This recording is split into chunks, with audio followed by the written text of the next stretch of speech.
আজকে করব আলু পনির রেসিপি। ফার্স্টে দুটো বড় সাইজে আলু কেটে নিয়েছি। পনিরে ভালো করে লবণ হলুদ মাখিয়ে নেব।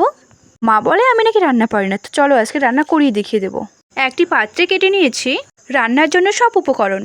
কড়াইয়ে তেল দিয়ে এবার কেটে রাখা আলুগুলো ভালো করে ভেজে নেব। এবার আলুগুলো হালকা ভাজা হয়ে গেলে সেগুলো একটি পাত্রে তুলে নেব। একই তেলে দিয়ে দেব লবণ হলুদ মাখানো পনিরগুলো হালকা করে ভেজে তুলে নেব। বেশি ভাজলে আবার পনির শক্ত হয়ে যায়। এবার কড়াই দিয়ে দেবো কেটে রাখা পেঁয়াজ কুচি, টমেটো কুচি, আদা রসুন কাঁচা লঙ্কা বাটা দিয়ে ভালো করে নেড়ে সেখানে দিয়ে দেবো পরিমাণ মতো লবণ আর হলুদ গুঁড়ো।